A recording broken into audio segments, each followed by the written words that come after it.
नमस्कार दोस्तों, स्वागत है आपका स्टडी फॉर सिविल सर्विसेज में। देखिए, स्टडी फॉर सिविल सर्विसेज के छात्र हैं तो ये वाला टेलीग्राम जरूर ज्वाइन करके रखिए। यूट्यूब चैनल में हमारे साथ है तो भी ये वाला टेलीग्राम ज्वाइन करना बहुत ज्यादा जरूरी है। सारे नोटिफिकेशन, सारे अपडेट, सारे मोस्ट इंपोर्टेंट पिक्स, सारा रिवीजन सब कुछ यहाँ पे बताया जाता है। देखिए, ये हमारा एससीएस डेली क्विज चैनल है, इसमें डेली क्विज होती है, बिल्कुल फ्री में, इसको जरूर ज्वाइन कर लीजिएगा। ये हमारा इंस्टाग्राम का पेज है, इसको जरूर फॉलो कर लीजिएगा। Study for civil dot services करके अगर आप इंस्टाग्राम में सर्च करेंगे तो आपको मिल जाएगा। वीडियो के डिस्क्रिप्शन में इसकी लिंक दी हुई। इसमें आप स्टोरी सेक्शन जरूर देखते रहा करिए, प्लस इसमें हाईलाइट्स आते रहते हैं और प्लस पोस्ट आती रहती है, इनको जरूर फॉलो करते रहिए। नमस्कार दोस्तों, एक बार फिर से आपका बहुत बहुत स्वागत है स्टडी फॉर सिविल सर्विसेज में। और मैं एसके त्रिपाठी आज आप सभी के साथ जो हमारी सीरीज चल रही है बीपीएससी प्रीलिम्स के जो प्रीवियस ईयर्स पेपर्स के एनालिसिस की, उसको यहां पर बाइलिंगुअल मैनर में कंटिन्यू करूंगा, कवर करूंगा। और साथ ही दोस्तों इस वीडियो में हम लोग देखने जा रहे हैं जो सेगमेंट है हमारा, वो पॉलिटी से रिलेटेड जो भी प्रीलिम्स के प्रीवियस ईयर्स क्वेश्चंस हैं उनको यहां पर बाइलिंगुअल मैनर में डिस्कस करेंगे। अभी तक हमने हिस्ट्री में एंशिएंट, मॉडर्न और मिडाइवल तीनों सेगमेंट को कवर कर लिया है, तो आगे की ओर चलेंगे और कंटिन्यू करेंगे हम लोग। सबसे पहला जो क्वेश्चन है इसमें पूछा जा रहा है कि जो सुप्रीम कोर्ट के जज होते हैं, न्यायाधीश होते हैं, वो अपने पद से त्याग पत्र किसको एड्रेस करके दे सकते हैं, किसको लिख कर दे सकते हैं। तो प्रेसिडेंट को देखेंगे आप, अपॉइंटमेंट भी वहीं से होता है, तो इसका आंसर आपका ए हो जाएगा, वेरी इजी। और आर्टिकल जो आप 123 देखते हैं उसमें ऑर्डिनेंस है और 124 से सुप्रीम कोर्ट का प्रावधान है, और वहीं पर आप ये सब देखते हैं। एनजेएसी का भी आपने मैटर देखा होगा, इसमें कोलोजियम का भी मुद्दा देखा होगा जो मेंस के लिए इंपॉर्टेंट है, तो इसका आंसर ए हो जाएगा। इसके बाद जो नेक्स्ट क्वेश्चन है पूछा जा रहा है कि जो आपका बैकवर्ड क्लासेस कमीशन था उसके पहले जो सभापति थे वो कौन थे। तो ये बिल्कुल काका साहब कालेलकर हैं, कालेलकर आयोग भी बना था। इसका आंसर आपका बी हो जाएगा, बिल्कुल कंटेक्चुअल पार्ट है। इसके बाद जो स्टेट पीसीएस के जो चेयरमैन होते हैं उनको किसके द्वारा अपॉइंट किया जाता है, ये पूछा जा रहा है। तो ये जो भी आपका कंसर्न्ड स्टेट होता है, उनके जो गवर्नर होते हैं वो उनको करते हैं अपॉइंट। लेकिन हटाने का प्रावधान देखेंगे तो फिर आपका वो राष्ट्रपति जी के पास चला जाएगा, जैसे यूपीएससी के लिए है ना, ये याद रखिएगा। तो आर्टिकल 315 बताइएगा किससे रिलेटेड है, और आर्टिकल 312 में क्या ऑल इंडिया सर्विसेज है, उन्मुक्तियों की बात कौन से आर्टिकल में है ना, ये जो आपके लोक सेवा आयोग से संदर्भित आर्टिकल से उनके बारे में बताइएगा। तो इसका आंसर आपका क्या हो जाएगा, सी हो जाएगा। इसके बाद जो नेक्स्ट क्वेश्चन है उसको देखेंगे हम लोग, और इसमें पूछा जा रहा है कि जो आपके लोक सेवा आयोग के सदस्य हैं उनको चुने जाने के लिए व्यक्ति को जो है उनकी मिनिमम जो एज है वो कितनी होनी चाहिए। अब यहां पर लोक सेवा जो आपका क्या है, लोक सेवा आयोग लिखा हुआ है और एक तरफ लोकसभा लिखा हुआ है, तो इसको आप करेक्ट कर लीजिएगा। ये जो है हिंदी में आपका गलत लिखा गया है, लोकसभा से संदर्भित ये क्वेश्चन है कि लोकसभा में मेंबरशिप के लिए कितनी मिनिमम एज का प्रावधान किया गया है। तो ये आपका 25 ईयर्स है, ठीक है, 25 ईयर से। राज्यसभा के लिए कितना है, 30 है कि 35 है, वो बताइएगा कमेंट बॉक्स में, क्योंकि वो अपर सेशन है, उसको आपका जो है वरिष्ठों का सदन भी बोला जाता है, ठीक है ना।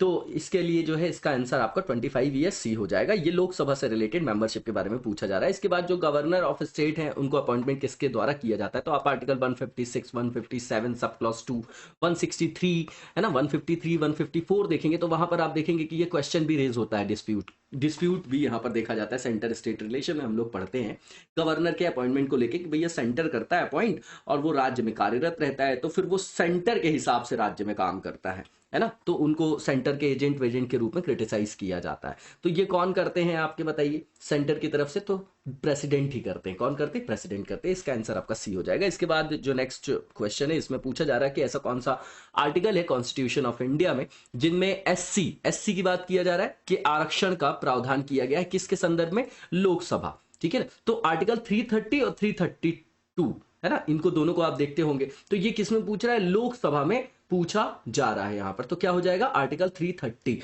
और वहीं पर अगर विधानसभा की बात करेंगे तो 332 हो जाएगा, तो आंसर इसका ए हो जाएगा। इसके बाद जो नेक्स्ट क्वेश्चन है इसमें पूछा जा रहा है कि राष्ट्रपति जो है वो संसद का हिस्सा होते हैं, बिल्कुल होते हैं। प्रेसिडेंट प्लस जो अपर हाउस है राज्यसभा और उसके बाद जो लोअर हाउस है, इसको मिला के हमारी संसद बनती है, तो बिल्कुल पार्ट होते हैं राष्ट्रपति पार्लियामेंट के, तो इसका आंसर आपका बी हो जाएगा। इसके बाद जो नेक्स्ट क्वेश्चन है कि कौन सा ऐसा आर्टिकल है जो पंचायत के गठन के लिए राज्य सरकारों को निर्देश देता है। तो देखिए डीपीएसपी में गांधीयन फिलॉसफी से रिलेटेड आपका डीपीएसपी है, आर्टिकल 40 जिसको इंप्लीमेंट किया गया फिर 73rd अमेंडमेंट से और 74th अमेंडमेंट से, तो इसका आंसर आपका बी हो जाएगा। इसके बाद जो नेक्स्ट क्वेश्चन है कि झारखंड जो स्टेट था वो कौन से ईयर में अस्तित्व में आया था, तो ये बिल्कुल कंटेक्चुअल पार्ट है आपका, और ये आपका 2000 है। क्या है? 2000 है। तो आंसर आपका सी हो जाएगा। इसके बाद जो नेक्स्ट क्वेश्चन है इसमें पूछा जा रहा है कि कौन से वर्ष में, कौन सा ऐसा ईयर था जिसमें सरकारीय कमीशन सेंटर और स्टेट रिलेशन के संदर्भ में आप लोग पढ़ते होंगे। तो सरकारीय आयोग ने केंद्र राज्य संबंधों में जो परिवर्तन हो रहे थे उनके संस्तुति का अधिकार दिया था, उसके संदर्भ में उन्होंने प्रतिवेदन जमा किया था, अपनी रिपोर्ट को वहां पे सबमिट किया था। ठीक है, तो ईयर पूछा जा रहा है यहां पर। तो ये जो आपका ईयर है वो है आपका 1987।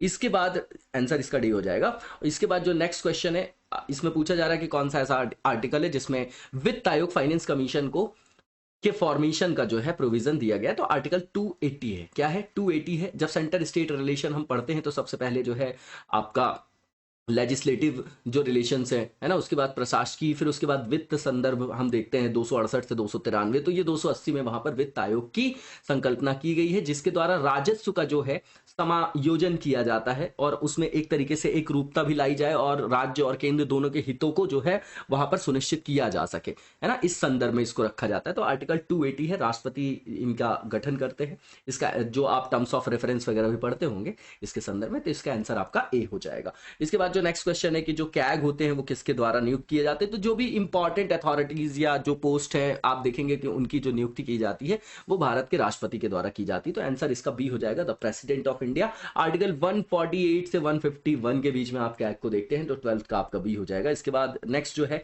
पूछा जा रहा है दिल्ली क्या है, तो भैया यूनियन टेरिटरी है। बिल्कुल सिंपल क्वेश्चन है, इसका आंसर आपका बी हो जाएगा। आर्टिकल 239 बी देखेंगे आप तो वहां पर आपको दिखाई देगा यूटी और जो है उससे संदर्भित जो भी प्रदेश है वहां किस तरीके से शासन व्यवस्था का आयोजन किया जाता है। इसके बाद जो नेक्स्ट क्वेश्चन है कि योजना आयोग क्या था, तो ये आपका एक तरीके से जो है देखिए, अब ये एक कैबिनेट के एक सिंपल प्रस्ताव के द्वारा इसको लाया गया था। पहली चीज तो ये एक तरीके की सलाहकारी निकाय थी बस, है ना। तो इसका आंसर आपका सी हो जाएगा। इसके बाद जो नेक्स्ट क्वेश्चन है कि भारत का संविधान किसके द्वारा अपनाया गया था, किसके द्वारा अपनाया गया था। तो आत्मार्पित हम किसको करते हैं, तो ये संविधान सभा ने करा था, लेकिन इसमें सबसे बड़ी शक्ति का जो स्रोत है वो हम भारत के लोग हैं, है ना। ये कंसेप्चुअल चीज है। तो कॉन्स्टिट्यूशन ऑफ इंडिया को अडॉप्ट किया कॉन्स्टिट्यूएंट असेंबली ने, इसीलिए इसको बनाया भी गया था। तो इसका आंसर आपका ए हो जाएगा। इसके बाद नेक्स्ट जो क्वेश्चन इसे पूछा जा रहा है कि भारत एक संप्रभु देश है, मतलब सोवरेन कंट्री है, क्योंकि संविधान की प्रस्तावना इसके साथ शुरू होती है, हम भारत के लोग। बिल्कुल ठीक बात है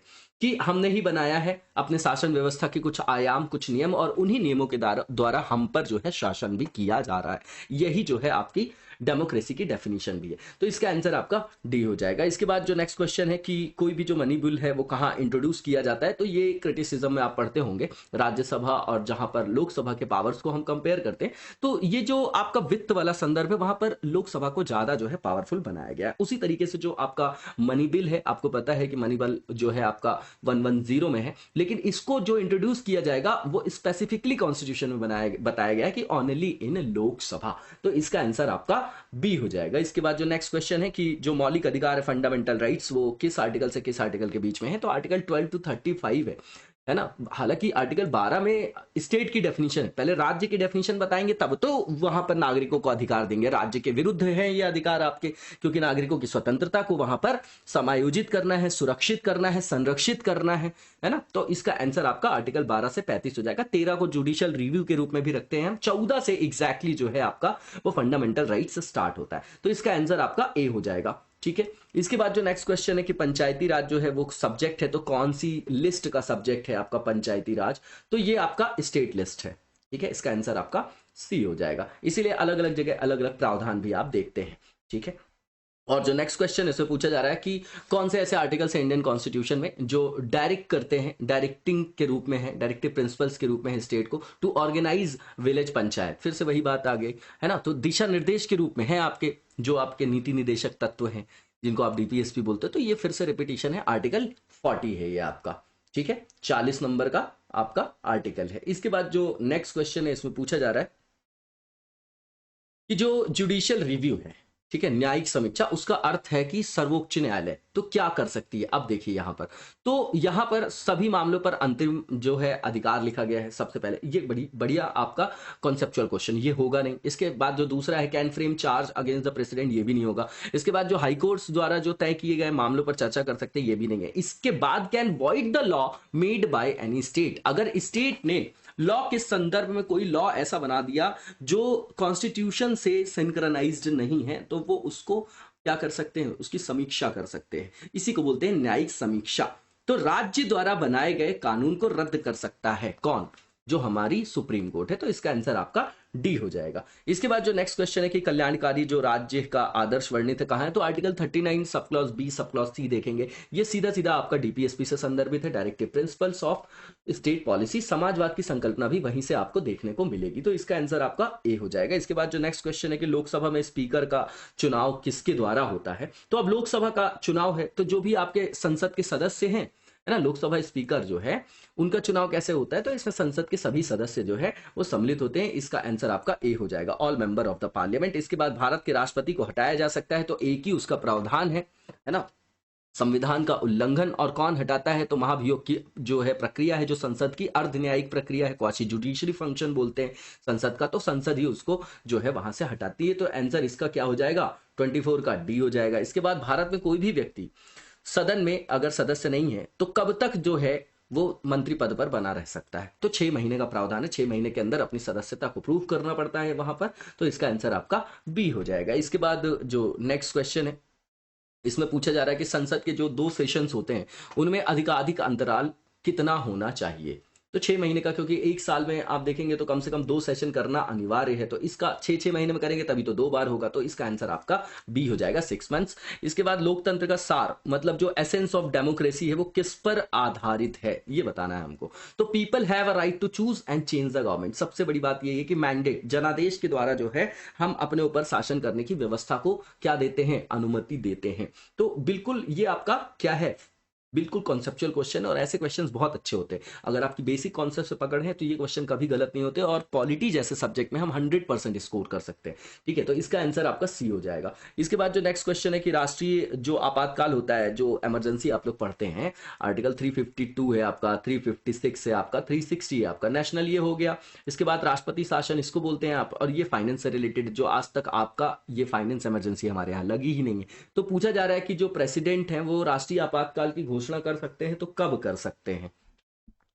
तो इसमें आप देखिए क्या पूछा जा रहा है कि राष्ट्रीय आपातकाल की घोषणा कर सकता है कब, तो भैया बाह्य आक्रमण हो, युद्ध का अगर कोई वहां पर प्रावधान हो, या ऐसा कोई कंडीशन बन गई कि भैया युद्ध होने वाला, और सशस्त्र विद्रोह, सशस्त्र विद्रोह यहां पर लिखा गया है। तो क्या ये तीनों के तीनों आयाम वहां पर है, बिल्कुल है। और इसको क्या किसी जो पहले आंतरिक अशांति वर्ड था उसको कौन से अमेंडमेंट से जो है स्क्रैप किया गया था, बताइएगा कमेंट बॉक्स में, और कमेंट जरूर किया करिए। उसी से हमारी पूरी टीम को, हमको मोटिवेशन मिलता है, और वही ड्राइव करता है हमें परमानेंट कंसिस्टेंट आप लोगों के लिए काम करने के लिए। तो आंसर हमारा यहाँ पर ऑल ऑफ द अबव हो जाएगा, तीनों के तीनों आयाम वहां पर संदर्भित है।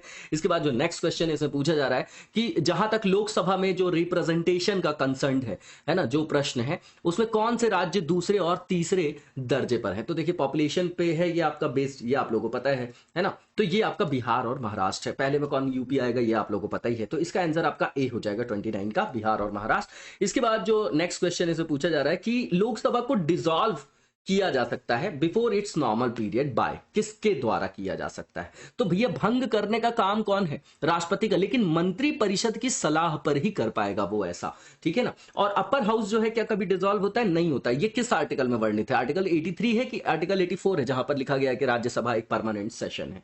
ठीक है, तो इसका आंसर आपका क्या होना चाहिए, 30th का सी होना चाहिए। इसके बाद जो नेक्स्ट क्वेश्चन है इसमें पूछा जा रहा है कि लोकसभा चुनाव का अगर कोई प्रत्याशी है और अपनी जमानत खो देता है वो, तो कब खो देता है। अगर मतलब ये पूछा जा रहा है कि मिनिमम कितने वोट्स अगर वो सिक्योर नहीं करेगा तो उसकी जमानत जब्त हो जाएगी, उसकी जो सिक्योरिटी है।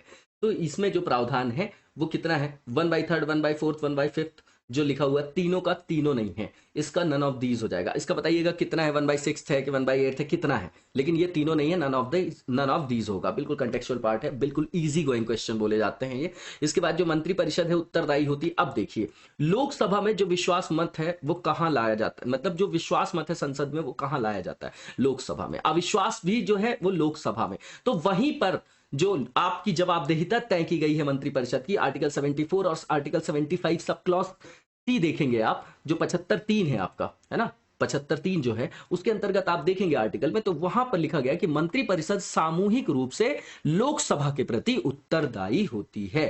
ठीक है ना, तो यहां पर आप देखेंगे कि मंत्रिपरिषद उत्तरदायी होती, तो लोकसभा आपको दिखाई दे रहा है क्या, कहीं तो नहीं दिखाई दे रहा, तो ये संसद लिखा हुआ। लेकिन हमारे कॉन्स्टिट्यूशन में अगर यहां पर एक ऑप्शन और लोकसभा होता तो वहां पर हमको लोकसभा लगाना था। लेकिन ऑब्जेक्टिव क्वेश्चन का एक साइंस होता है कि जो भी सबसे सर्वाधिक उपयुक्त आर्टिकल हो, जो ऑप्शन हो, उसको हमको चूज करना है। आंसर आपका डी हो जाएगा, संसद। इसके बाद जो नेक्स्ट क्वेश्चन इसमें पूछा जा रहा है कि एट प्रेजेंट जो एलोकेशन है सीट्स का लोकसभा में सारे स्टेट्स में, वो किस सेंसस पे बेस्ड है। तो 1971 है क्या ये आपका, बताइएगा। बिल्कुल 1971 है ये, और इसी को रिवाइज करने की बात चल रही है। इसलिए हमारे यहां आप देखेंगे तो नदर्न स्टेट और जो सदर्न स्टेट है इसमें हमेशा डिस्प्यूट को देखा जाता है ना। यहां पर आप देखेंगे सीधा सीधा डिवाइड देखेंगे कि भैया वहां पॉपुलेशन के हिसाब से हमने पॉपुलेशन कंट्रोल कर लिया सदर्न स्टेट में, और जो आपके नदर्न और जो आपके स्टेट्स हैं, उत्तरी राज्य हैं, उन्होंने किया नहीं, तो इस हिसाब से उनको क्यों ज्यादा मिल रहा है रिप्रेजेंटेशन, ज्यादा सीट्स उनको मिल रही है इस तरीके की। तो जब सीट्स ज्यादा है पॉपुलेशन के हिसाब से, वहां पर फंड का भी एलोकेशन वैसे ही होता है। तो वहां पर जब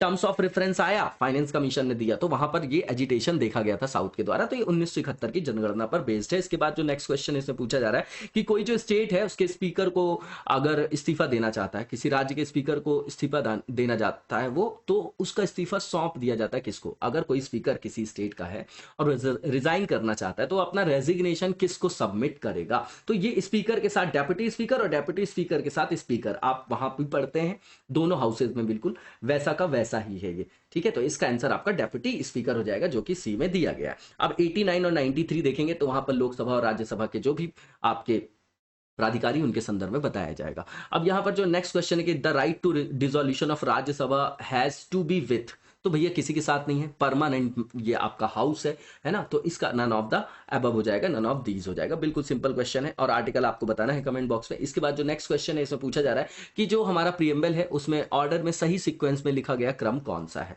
ठीक है, तो अगर आप इसको देखेंगे, ये बहुत ज्यादा फेमस क्वेश्चन हमेशा आता है, तो संप्रभु है ये, है ना, sovereign socialist secular democratic Republic, ये आपका यहां पर आएगा सही सीक्वेंस, और इसका आंसर आपका क्या हो जाएगा, डी हो जाएगा। ठीक है, लोकसभा का नेता कौन होता है, ठीक है, तो प्रधानमंत्री होते हैं, है ना, लोकसभा के जो नेता होते हैं वो कौन होते हैं, आपके प्रधानमंत्री होते हैं, तो इसका आंसर आपका बी हो जाएगा। जो भी दल सरकार बनाती है उसका जो मुखिया होता है वही प्रधानमंत्री होते हैं। इसके बाद joint sitting of parliament can be called, कब बुलाया जा सकता है, किन किन जो है आपके प्रावधानों पर उसको बुलाया जा सकता है। तो ये समझ लीजिए कि जो धन विधेयक से संदर्भित कोई विषय है तो उसमें ज्वाइंट सेशन नहीं बुलाया जा सकता, और संविधान संशोधन से रिलेटेड जो है प्रावधान उसमें भी नहीं बुलाया जा सकता है। ठीक है ना, तो संविधान में संशोधन के संबंधित विधेयक को पारित करने के लिए इसको आप एलिमिनेट कर दीजिए, वो यही देखना ही चाह रहे होंगे, तो तीसरे को आपने एलिमिनेट कर दिया। ठीक है, अब उसके बाद आप देखिए यहां पर जो लिखा हुआ है, ठीक है, तो 3 को आपने एलिमिनेट कर दिया। उसके बाद जो राष्ट्रपति और उपराष्ट्रपति के निर्वाचन, यहां पर राज्यों का भी स्टेक होता है, तो ये सब इंपॉर्टेंट आपके अमेंडमेंट है, तो इसमें नहीं बुलाया जा सकता है आपको। और जो लास्ट में लिखा गया है कि एक ऐसा कोई विधेयक है जिस पर विचार किया जा रहा है और उसे पारित करने में दोनों जो आपके हाउसेस है उनके बीच में जो है कंसेंट नहीं बन पा रही, दोनों में मतभेद हो, तो इसमें लाया जा सकता है। तो ओनली 4 होगा इसका आंसर, जो कि डी में दिया गया, और ये यूपीएससी के मेंस में भी ये क्वेश्चन फ्रेम किया गया था। इसके बाद जो नेक्स्ट क्वेश्चन है इसमें पूछा जा रहा है कि कोई भी जो राज्य है उसके विधान परिषद का निर्माण या विघटन जो है किसके द्वारा किया जा सकता है, उत्साधन या सृजन की बात यहां पर की जा रही है, तो ये पार्लियामेंट करती है। ठीक है, इसका आंसर आपका बी हो जाएगा। इसके बाद जो नेक्स्ट क्वेश्चन है कि राज्यों में कहां विधान परिषद है, तो वो आपका कंटेक्चुअल पार्ट है, यहां पर जो विधान परिषद से रिलेटेड जिन जिन स्टेट्स में है वो बताना है हमको यहां पर।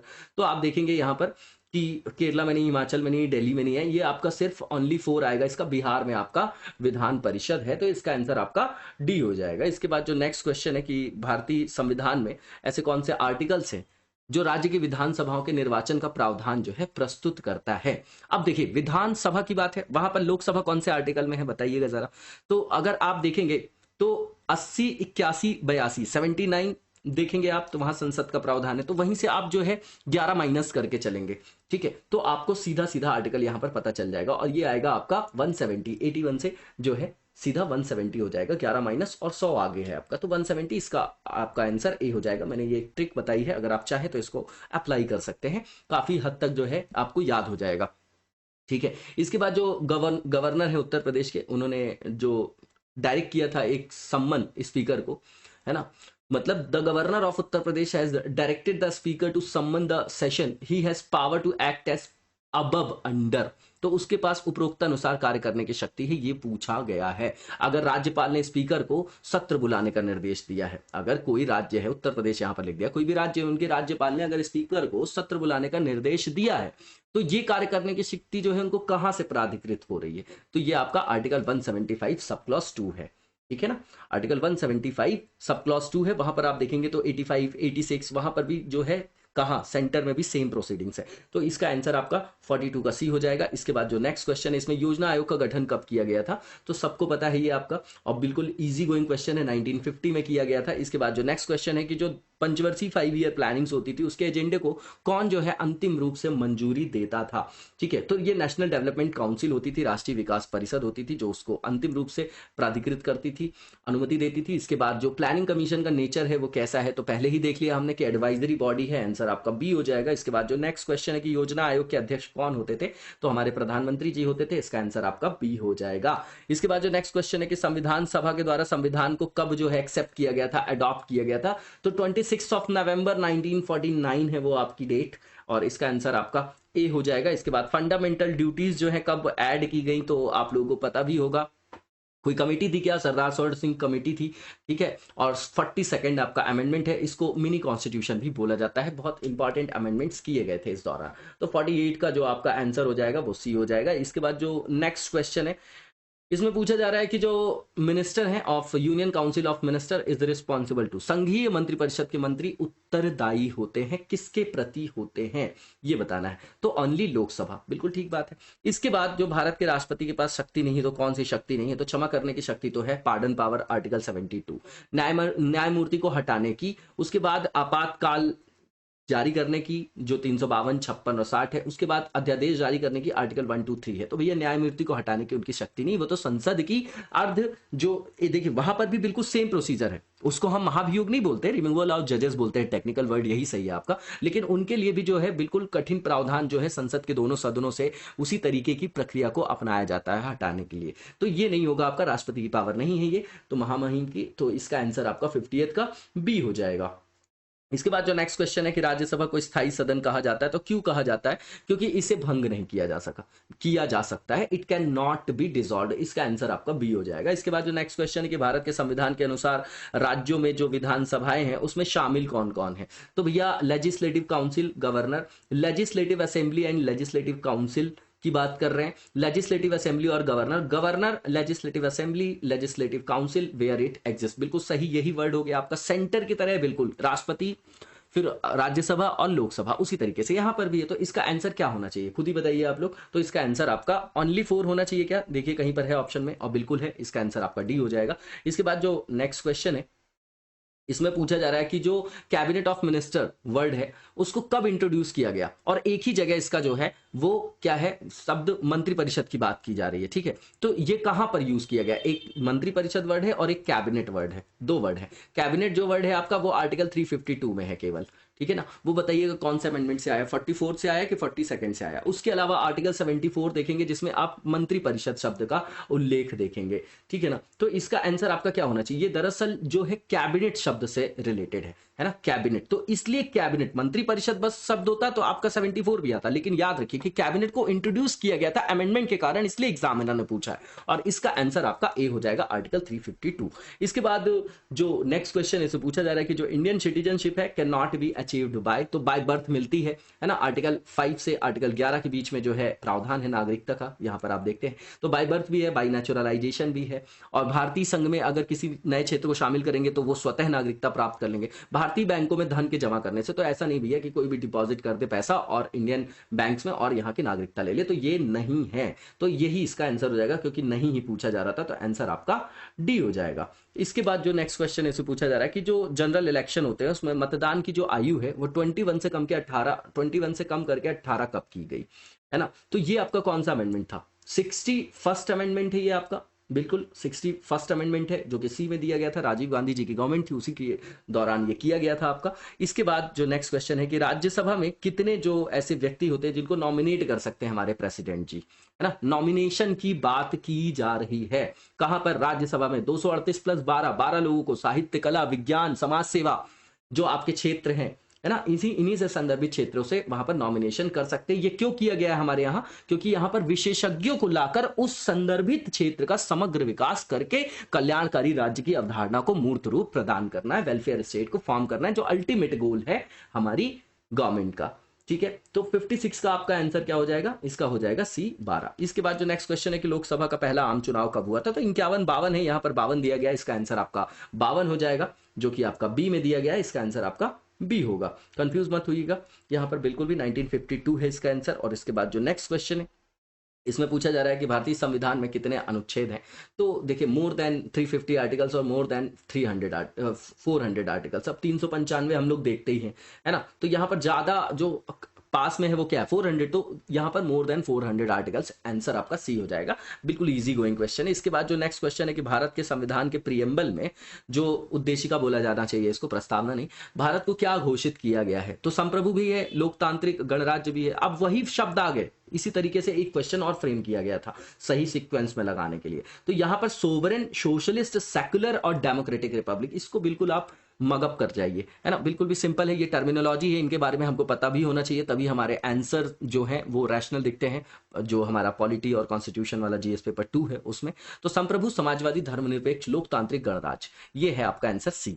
इसके बाद जो नेक्स्ट क्वेश्चन है कि कौन सा एक फंडामेंटल राइट्स नहीं है? तो देखिए, यहाँ पर कॉन्स्टिट्यूशनल रेमेडी ये है आपका, आर्टिकल 32 है। इसके बाद पीसफुल असेंबली 19 में देखते हैं आप। Move freely through out the territory of India, ये भी 19 में देखते हैं। लेकिन राइट टू प्रॉपर्टी जो है आपका 31B भी था जो आपका, और उसके अंतर्गत 19 में भी था। तो ये जो है इसको स्क्रैप करके आपका कहां पर 44th अमेंडमेंट से इसको विधिक अधिकार बना दिया गया। तो ये संपत्ति का अधिकार आपका मौलिक अधिकार नहीं है, क्योंकि वहां पर जो है समाजवाद जैसे वर्ड को हमारी उद्देशिका में शामिल कर लिया गया था, तो कॉन्ट्राडिक्शन हो गया था। तो इसका आंसर आपका संपत्ति का अधिकार हो जाएगा। ये आपका मौलिक अधिकार नहीं है, विधिक अधिकार। और विधिक अधिकार में आपको जुडिशरी की हायरार्की में चलना पड़ता है, और अगर फंडामेंटल राइट्स का एक्सप्लॉइटेशन होता है तो डायरेक्टली हम सुप्रीम कोर्ट को या हाई कोर्ट को आर्टिकल 32 और / आर्टिकल 226 में अप्रोच कर सकते हैं। तो इसका आंसर आपका राइट टू प्रॉपर्टी हो जाएगा, जो कि बी में दिया गया है। इसके बाद जो नेक्स्ट क्वेश्चन इसे पूछा जा रहा है कि इंडियन कॉन्स्टिट्यूशन में जो कॉन्स्टिट्यूशन है हमारा, उसमें जो संघ सरकार की कार्यकारी शक्ति कौन रखता है? तो सीधी बात है, प्रेसिडेंट ऑफ इंडिया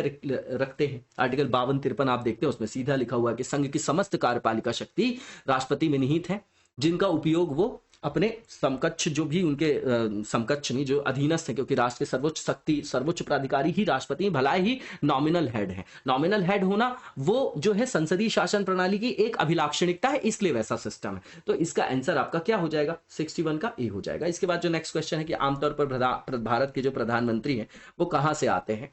ठीक है, तो सीधी बात है, इसमें आप देखेंगे तो लोकसभा से ज्यादातर दिखाई देते हैं आपको, है ना। इसलिए जो है ये जनरलाइज्ड क्वेश्चन है, इसका आंसर आपका बी हो जाएगा। इसके बाद जो नेक्स्ट क्वेश्चन है, इसमें पूछा जा रहा है कि लोकसभा के कम से कम कितने सत्र बुलाए जा सकते हैं एक वर्ष में? तो भैया कम से कम 2 सेशन करना ही है, तो एक साल में 12 महीने होते हैं, तो 2 वर्ष में 2 बार एटलीस्ट, क्योंकि वो नहीं होगा तो फिर वो कॉन्स्टिट्यूशनल फेल्योर मान लिया जाएगा। ठीक है, तो 63 का बी हो जाएगा। इसके बाद जो नेक्स्ट क्वेश्चन है कि राज्यसभा के सदस्य कितने वर्षों के लिए चुने जाते हैं? तो हर दूसरे साल जो है 1/3 उनके सदस्य अपने आप रिटायर होते रहते हैं, मतलब वहां से, और फिर वहां पर फिर से अपॉइंटमेंट मतलब होता रहता है उनका, इसलिए कभी भी ये भंग नहीं होती। ठीक है, तो ये हर 6 साल के लिए होते हैं ये, इनका जो क्या 6 साल के लिए, जो 6 साल के लिए चुने जाते हैं, लेकिन 2-2 साल में 1/3 जो है रिटायर होते रहते हैं, ये सिस्टम है इसका।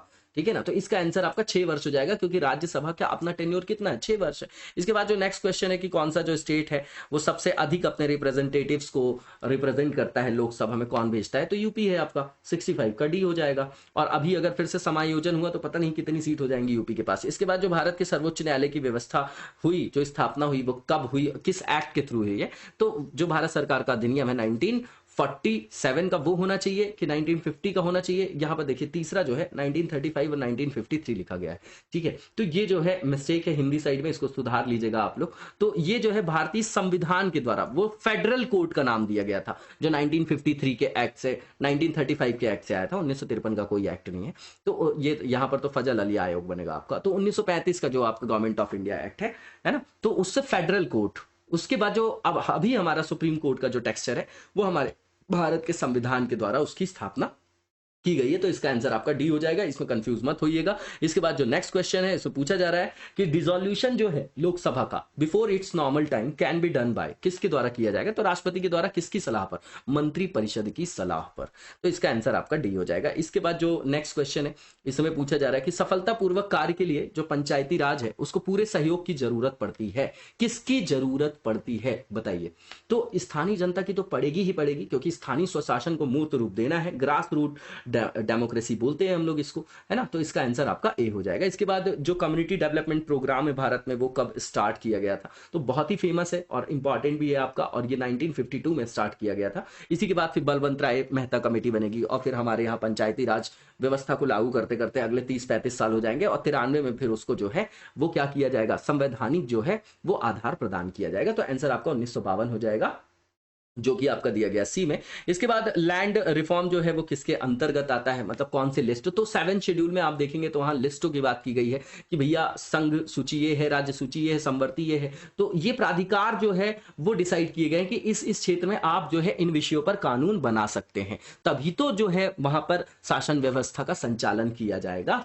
तो यहाँ पर लैंड रिफॉर्म जो है वो किस लिस्ट के अंतर्गत आता है ये बताना है। तो ये स्टेट लिस्ट के अंतर्गत आता है, इसलिए अलग अलग जगह अलग अलग प्रावधान देखने को मिलता है। इसके बाद पंचायती राज जो है पहली बार कहां पर प्रवर्तित किया गया था? अब देखिए ये आंध्र प्रदेश यहां पर आंसर है, लेकिन अगर ये देखिए कि 73rd अमेंडमेंट को सबसे पहले लागू करने वाला राज्य कौन सा था, तो वो एमपी था आपका। लेकिन यहां पर आप देखेंगे कि राजस्थान, आंध्र प्रदेश, उत्तर प्रदेश, हिमाचल प्रदेश जो 4 लिखा गया है, सॉरी ध्यान दीजिएगा कि पंचायती राज जो राजस्थान का नागौर जिला है 2 अक्टूबर 1959 जवाहरलाल नेहरू जी ने वहां पर उसको पहली बार जो है इंप्लीमेंट किया था, है ना। तो Panchayati Raj was first time introduced in Rajasthan. इसका आंसर आपका डी हो जाएगा। अब यहीं पर कई बार जो आप कंटेक्चुअल किताबें देखते हैं तो वहां पर जब संवैधानिक जो आयाम दिया गया 73rd अमेंडमेंट से, तो उसको लागू करने वाला प्रथम राष्ट्र, तो वहां कहीं कहीं पर एमपी बताते, कहीं कहीं पर आंध्र प्रदेश बताते हैं, लेकिन उसका आंसर आपका एमपी होगा कि 73rd अमेंडमेंट को सबसे पहले किसने इंप्लीमेंट किया। और यहां पर पूछा जा रहा है कि पंचायती राज कब इंट्रोड्यूस किया गया, तो राजस्थान का नागौर है वो आपका 2 अक्टूबर 1959 हमारे नेहरू जी के द्वारा। तो इसका आंसर आपका डी हो जाएगा 71 का। इसके बाद जो नेक्स्ट क्वेश्चन में पूछा जा रहा है कि पंचायती राज का जो फर्स्ट ऑब्जेक्टिव है वो क्या है, मेन एम क्या है उसका? तो डिसेंट्रलाइजेशन ऑफ पावर है अमंग जो आपके विलेजर्स हैं या विलेज के पीपल्स हैं, मतलब ये ग्रास रूट डेमोक्रेसी को रिप्रेजेंट करता है। ये गांधीवादी फिलॉसफी से सिंक्रोनाइज्ड है। आर्टिकल 40 को इंप्लीमेंट किया गया 73rd अमेंडमेंट से। तो ये आपका इसका आंसर आपका सी हो जाएगा। इसके बाद जो नेक्स्ट क्वेश्चन है वो देखेंगे हम लोग, और जो नेक्स्ट क्वेश्चन है इसमें पूछा जा रहा है पंचायती राज सिस्टम से ही रिलेटेड है। इसमें पूछा जा रहा है कि जो आपके गांव हैं, विलेजेस हैं, उनको जो है स्थानीय स्वशासन की एक यूनिट के रूप में कब ऑर्गेनाइज किया गया, कब जो है उनको ऐसा प्रावधान दिया गया? तो संविधान का 73rd अमेंडमेंट है आपका, ये आप लोगों को पता हो गया 92-93 का। इसके बाद 74th भी आएगा जो म्यूनिसिपैलिटीज से रिलेटेड है। और इसके बाद जो नेक्स्ट क्वेश्चन इसे पूछा जा रहा है कि इंडिया में जो फेडरल फाइनेंशियल रिलेशन है वो रिलेटेड किससे है? तो 268 से 293 तक आप लोग देखते हैं ये वित्तीय संबंधों को, और ये रिलेटेड है आपका सेंटर और स्टेट से। फाइनेंशियल रिलेशन है यहाँ पर राज्यों और केंद्रों के संदर्भ में, केंद्र और राज्यों के संदर्भ में। इसके बाद बिहार से अलग झारखंड जो राज्य बनाना संभव हुआ वो किसके द्वारा हुआ? ठीक है, तो ये जो है आपका देखिए, अब राज्यों के गठन का संदर्भ जो है आप लोगों को पता है, आर्टिकल 3 आप लोगों ने देखा होगा। ठीक है, तो ये आपका क्या हो जाएगा? फुलफिलिंग द कॉन्स्टिट्यूशन, जो कॉन्स्टिट्यूशनल ऑब्लिगेशन है, मतलब संवैधानिक दायित्वों को पूरा करना, उसके द्वारा ये संभव हो पाया। इसके बाद जो लोकसभा में एंग्लो इंडियंस के जो रिप्रेजेंटेशन को वहां पर यथोचित रूप से बनाए रखने के लिए राष्ट्रपति को वहां पर मनोनयन का अधिकार है, 2 सदस्यों को रख सकते हैं वो लोकसभा में, आर्टिकल 331 है। और ये कौन करेंगे? तो भारत के राष्ट्रपति करेंगे। तो इसका आंसर आपका बी हो जाएगा। इसके बाद जो नेक्स्ट क्वेश्चन है कि सर्वोच्च जो कार्यकारी मतलब सुप्रीम एग्जीक्यूटिव कौन है इंडिया में? तो प्रेसिडेंट है। सारी जो हमारे यहाँ एग्जीक्यूटिव जो पावर्स है वो वेस्टेड है किसमें, प्रेसिडेंट की, किसकी, संघ की कार्यपालिका शक्तियां जो है समस्त वो आपकी किस पर हैं, तो राष्ट्रपति में निहित हैं, ऐसा लिखा गया है। आर्टिकल 22 आर्टिकल 52 53 देखेंगे आप। देखिए आर्टिकल 51 में आपका क्या खत्म होगा बताइएगा, मूल कर्तव्य होंगे। उसके बाद 52 से आपका जो संघ है उसका जो आपका एग्जीक्यूटिव कार्यकारी पार्ट है वो वहां पर बताया जाएगा। इसके बाद जो 79 से 122 तक जो है लेजिस्लेशन बताया जाएगा, संसद वगैरह। उसके बाद फिर सुप्रीम कोर्ट, उसके बाद कैग। तो इसका आंसर आपका क्या हो जाएगा, 77 का ए हो जाएगा। इसके बाद जो नेक्स्ट क्वेश्चन है इसमें पूछा जा रहा है कि जो भारत में राष्ट्रपति का चुनाव है किसके द्वारा होता है, तो भैया एक तो ये अप्रत्यक्ष चुनाव है, हम डायरेक्टली जाके वोटिंग नहीं करते हैं, ठीक है, क्योंकि हमने जो है संसदीय शासन प्रणाली को अपनाया है और हमारे यहाँ लोकसभा के जो नेता होते हैं, जो आपकी जो सरकार बनाती है जो पार्टी, उसके जो प्रमुख नेता होते हैं वही पीएम होते हैं और उन्हीं पर वास्तविक जो है शक्तियां निहित होती हैं। ये हमारे राष्ट्र के क्या है, नॉमिनल, नाम मात्र के प्रमुख है। तो सिंगल ट्रांसफरेबल वोट सिस्टम लिखा है, प्रोपोर्शनल वोट सिस्टम लिखा है, ओपन बैलेट सिस्टम यहां पर लिखा गया है।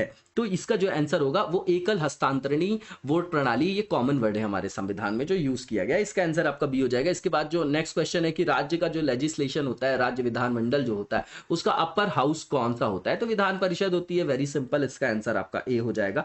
इसके बाद जो नेक्स्ट क्वेश्चन है कि कौन सा ऐसा अमेंडमेंट था कॉन्स्टिट्यूशन में जिसके द्वारा पीआरआईस को जो है कॉन्स्टिट्यूशनल ग्राउंड दिया गया, तो 73 है, इसका आंसर ए हो जाएगा। इसके बाद जो नेक्स्ट क्वेश्चन है कि कौन सा ऐसा आर्टिकल है कॉन्स्टिट्यूशन में जो नागरिकों को मौलिक अधिकार प्रदान करता है, तो आर्टिकल 12 से 35 है, इसका आंसर आपका बी हो जाएगा। इसके बाद जो नेक्स्ट क्वेश्चन है कि 42nd अमेंडमेंट से कौन सा एक नया अध्याय जोड़ा गया था, तो बताइए क्या आया था 42nd जो आपका अमेंडमेंट था, तो क्या इससे फंडामेंटल ड्यूटीज आया आपका, बिल्कुल आया। तो आर्टिकल 51 के अंतर्गत है वो आपका, बिल्कुल है, उसको बाद में जोड़ा गया है, 51A है आपका। तो इसका आंसर आपका क्या हो जाएगा, सी हो जाएगा। कमिटी भी है इससे रिलेटेड, सरदार स्वर्ण सिंह कमेटी, और ये यूएसएसआर सोशलिस्ट जो आपके राष्ट्र होते हैं, कंट्रीज, उनकी ये महत्वपूर्ण अभिलाक्षणिकता होती है कि वहां पर कर्तव्यों को, अधिकारों पर वरीयता दी जाती है, इसका आंसर आपका सी हो जाएगा। इसके बाद जो नेक्स्ट क्वेश्चन है कि who advices government of India on legal aspect, तो भैया कौन करेगा बताइए जरा, तो ये जो है आपके सुप्रीम कोर्ट करते हैं, या आर्टिकल 143 है। अगर राष्ट्रपति चाहे तो किसी संवैधानिक आयाम या किसी ऐसे कानूनी दावपेच से संदर्भित कोई प्रश्न है तो वो सलाह ले सकते हैं, लेकिन सलाह देना बाध्यकारी नहीं होता है, कुछ ग्राउंड्स पे होता भी है। तो इसका आंसर क्या हो जाएगा आपका, 83 का ए हो जाएगा, जो आपका अटॉर्नी जनरल, क्योंकि यहां पर कानूनी पहल की बात की गई है। अब देखिएगा, समझिएगा कि अटॉर्नी जनरल आर्टिकल 76 है, ये कार्यपालिका के अंतर्गत देखते हैं, तो सरकार का जो सबसे प्रमुख या सर्वोच्च विधि अधिकारी है वो कौन है, अटॉर्नी जनरल। और राज्य में यही देखेंगे तो आर्टिकल 165, और राज्य में जो एडवोकेट जनरल होते हैं, तो अटॉर्नी जनरल जो है उनको विधि के संदर्भ में क्या देते हैं, सहायता देते हैं, एडवाइस देते हैं। लेकिन अगर कोई बिल वगैरह है, कोई कानूनी उसमें दावपेच फंस रहा है, तो उसमें राष्ट्रपति भी चाहे तो आर्टिकल 143 के तहत सुप्रीम कोर्ट से सलाह मांग सकते हैं। लेकिन यहां पर आप देखिए महान्यायवादी लिखा हुआ है, इसका आंसर आपका ए होगा, क्योंकि जो विधि के संदर्भ में जो सर्वोच्च प्राधिकारी हैं केंद्र के, वो कौन है, भारत सरकार के महान्यायवादी, आर्टिकल 76 है। अब ये जो है संसद में भाग ले सकते हैं, बोल सकते हैं, लेकिन वहां पर वोटिंग नहीं कर सकते हैं, ठीक है ना, ये याद रखिएगा, ये भी क्वेश्चन पूछा जाता है। इसके बाद संघ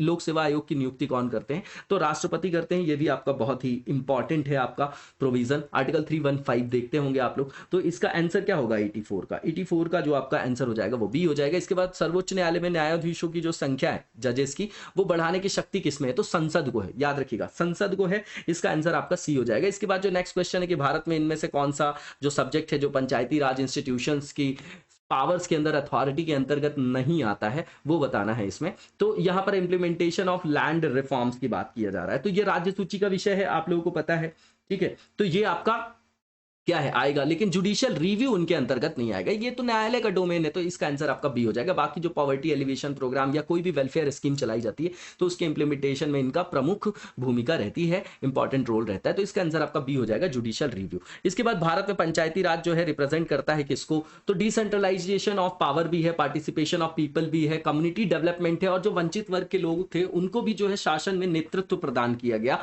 जेंडर इंक्लूजन भी इसकी एक अभिलाक्षणिकता है। तो ऑल ऑफ दीज, इसका आंसर आपका डी हो जाएगा, तीनों के तीनों प्रावधान इसमें सम्मिलित हैं, बताइएगा जरा। लेकिन प्रतिनिधित्व करता है पूछा गया था, ध्यान से देखिएगा, यहां पर ऐसे देखने में हमको चारों चीज दिखाई दे रही है, लेकिन सामुदायिक विकास या शक्तियों का विकेंद्रीकरण, ये अभिलाक्षणिकता तीनों है पीआरआईस की, लेकिन हम यहां पर कंफ्यूज हो सकते हैं कि रिप्रेजेंट किसको करता है, तो पार्टिसिपेशन ऑफ पीपल का, क्योंकि ग्रास रूट डेमोक्रेसी है, इसीलिए जो इसका आंसर होगा सबसे उपयुक्त वो ओनली बी हो जाएगा, पार्टिसिपेशन ऑफ पीपल उसको रिप्रेजेंट करता है ये, तो इसका आंसर आपका बी हो जाएगा। इसके बाद जो नेक्स्ट क्वेश्चन है, और अगर विशेषता पूछता तो चारों होता, लेकिन प्रतिनिधित्व किसको प्रदान कर रहा है, तो वंचित वर्ग के लोगों को जो है इंक्लूजन कर रहे हैं वो, है ना, तो पार्टिसिपेशन ऑफ पीपल, तो स्थानीय स्वशासन इसीलिए बोला जाता है। इसके बाद जो नेक्स्ट क्वेश्चन है कि किसी भी कैंडिडेट की मिनिमम एज क्या होनी चाहिए इलेक्ट होने के लिए लोकसभा में, तो जो मिनिमम एज की बात है यहाँ पर, वो मिनिमम एज क्या है बताइए जरा, तो ये 25 ईयर्स है। इसके बाद जो नेक्स्ट क्वेश्चन है कि कौन सा ऐसा आर्टिकल है जिसमें कॉन्स्टिट्यूशन के अंतर्गत ऐसे प्रोविजंस किए गए हैं जिसमें संघीय संसद राज्य विधान पालिकाओं द्वारा जो बनाए गए नियम या कानून है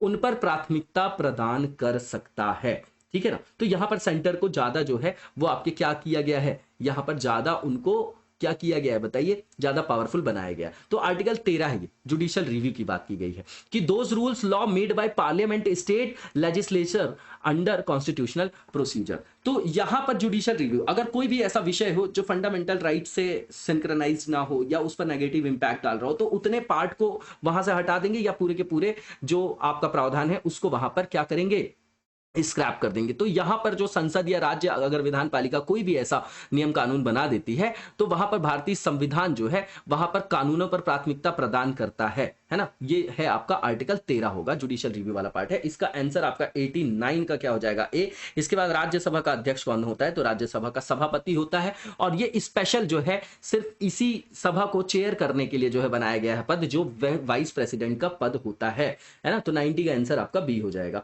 इसके बाद जो नेक्स्ट क्वेश्चन है, इसे पूछा जा रहा है कि भारतीय राजनीतिक व्यवस्था में सर्वोच्च कौन है, तो ये सबसे जो सर्वोच्च है वो संविधान है, क्योंकि सारे जो प्राधिकारी हैं या जो निकाय हैं उनको शक्ति का जो स्रोत है वो संविधान है, यही तो रूल ऑफ लॉ है, ठीक है। तो 91 का आंसर आपका बी हो जाएगा। इसके बाद जो नेक्स्ट क्वेश्चन है कि जो इंडियन पॉलिटिकल सिस्टम है इसमें एग्जीक्यूटिव जो होती है कार्यपालिका वो किसके अंतर्गत कार्यरत रहती है, किसके अंतर्गत कार्यरत रहती है ये बताना है हमको, एग्जीक्यूटिव, है ना। तो इसको अगर आप देखेंगे तो इसका आंसर आपका विधानमंडल हो जाएगा, लेजिस्लेचर। तो हमारे यहाँ कार्यपालिका की जो है वो जवाबदेहिता भी तय की गई है, उत्तरदायित्व भी तय किया गया है किसके प्रति, जो आपकी लेजिस्लेचर है संसद के प्रति। इसके बहुत सारे प्रावधान आप देखते होंगे, मेंस के लिए इंपॉर्टेंट क्वेश्चन है। उसके बाद जो नेक्स्ट क्वेश्चन है कि पॉलिटिकल डिक्शनरी में 0 आवर का क्या मतलब है, तो ये हमारे यहाँ का एक इनोवेशन है।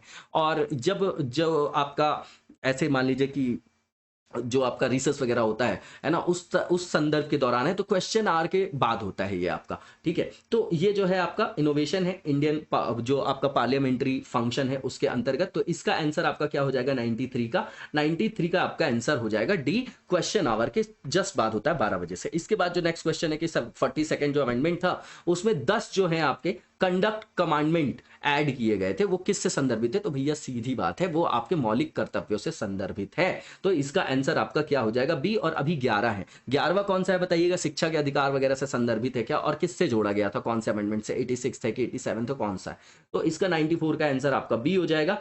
इसके बाद जो नेक्स्ट क्वेश्चन इसे पूछा जा रहा है कि राज्य सरकार का कार्यकारी अथवा संवैधानिक प्रमुख कौन होता है, तो भैया राज्यपाल होता है।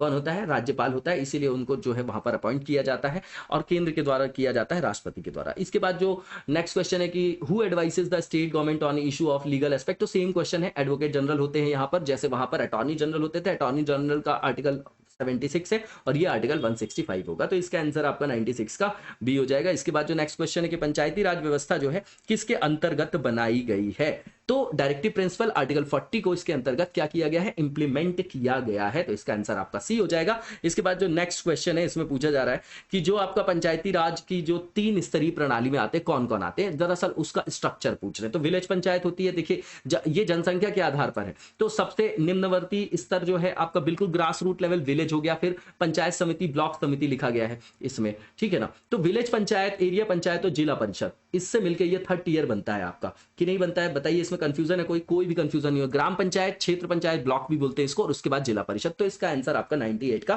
डी हो जाएगा। इसके बाद जो नेक्स्ट क्वेश्चन है कि 73rd अमेंडमेंट किससे रिलेटेड है, तो पीआरआई से रिलेटेड है, पंचायती राज प्रणाली से। नेक्स्ट वन में पूछा जा रहा है कि कौन सा मौलिक कर्तव्य है, तो न्यायपालिका से कार्यपालिका का पृथक्करण जो है ये डीपीएसपी का पार्ट है, आर्टिकल 50 है, तो ये नहीं होगा। उसके बाद जो हमारी समग्र संस्कृति की समृद्ध विरासत को महत्व देना और संरक्षित करना यहां पर लिखा गया है, बच्चों को मुफ्त और अनिवार्य शिक्षा और अस्पृश्यता की प्रथा, तो ये आर्टिकल 17 है आपका, है ना। और देखिए यहां पर to value and preserve the rich heritage of our composite culture की बात यहां पर की जा रही है, और यही जो है यहां पर इसका आंसर हो जाएगा। इसका आंसर आपका बी होगा। इसी के साथ आज की वीडियो को यहीं पर विराम देंगे, नेक्स्ट वीडियो में कंटिन्यू करेंगे, तब तक लगातार जबरदस्त तरीके से पढ़ते रहिए। Thank you so much, best of luck.